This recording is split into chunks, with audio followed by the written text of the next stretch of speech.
Good morning. Good morning, sleepy boy.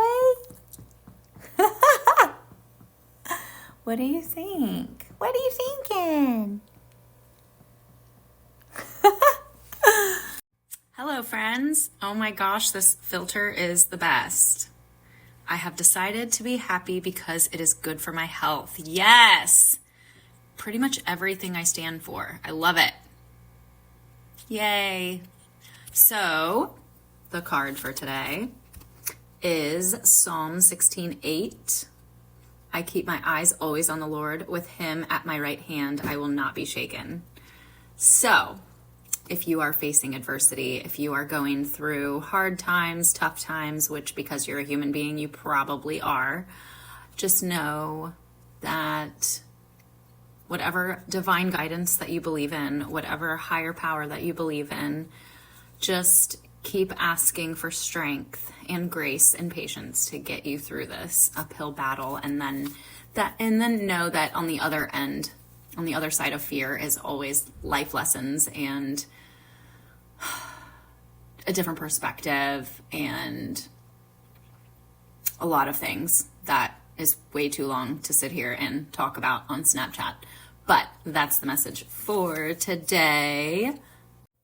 So if you are going through something, try not to be so hard on yourself. It's normal. We have problems. We're human beings.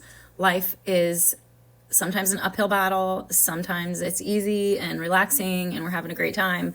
But honestly, most of the time it's just a mixture and it's an ebb and flow of life, right?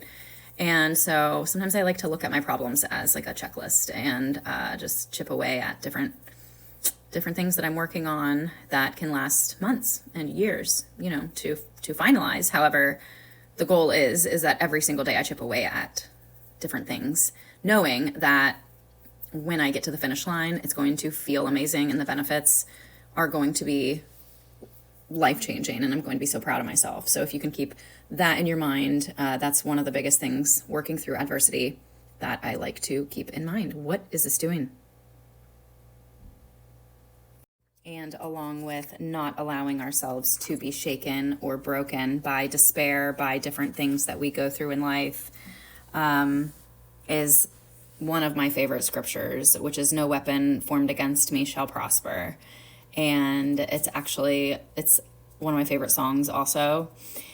And that kind of transitions into a different part of my first book that I will be getting into as I'm getting into different layers throughout.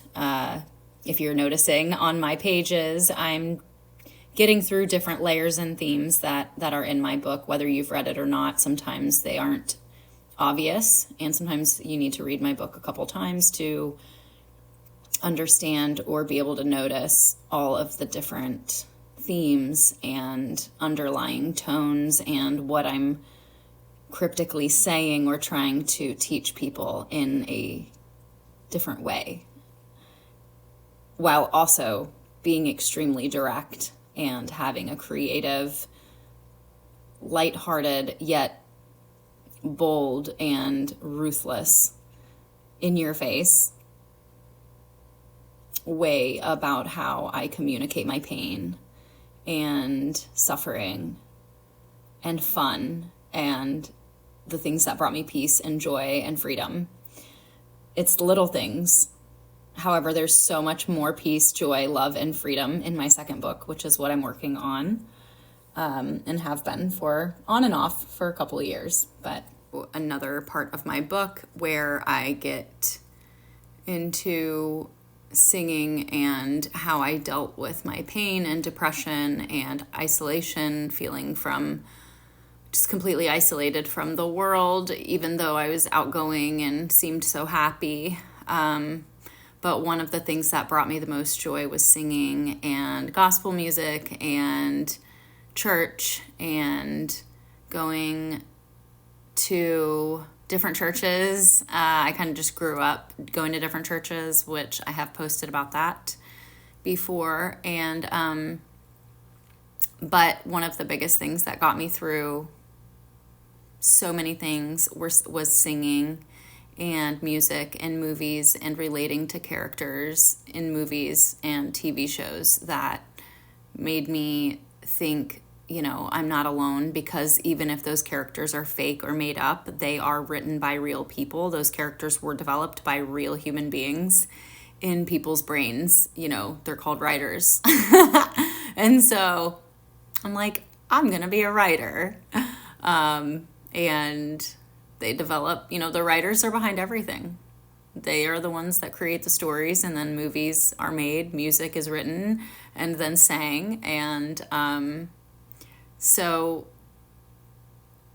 just remember that even if someone ever says like, oh, that's fake, okay, well, it still came from someone's brain if it was made into a form of entertainment in order to be digestible for us to receive. So find what lights you up and do it, even if you're alone in your house. Like, I sing all of the time. And I never did anything with it. I went through phases of life where I kind of almost wanted to, and then I just would back out because other things were more important to me, or just different things in life that you'll find out in book 2 one day. And but yeah, as I was saying earlier, if someone throws fire at you, then throw peace back. And that goes into this other song that I forget who sings it, but it's you provide the fire, I provide the sacrifice. You provide the spirit, I will open up inside. Fill me up, God. Fill me up, God. Fill me up. So that's a good one. I love it. And then the weapon one. No weapon formed against me shall prosper. It won't work. Don't let human beings take you down. Go to God. Go to your higher being. Go to spirit. They will keep you strong. He, she, they, whatever. They'll keep you strong. They'll keep you going. And they'll show you the light at the other side of darkness every time. Have a good weekend.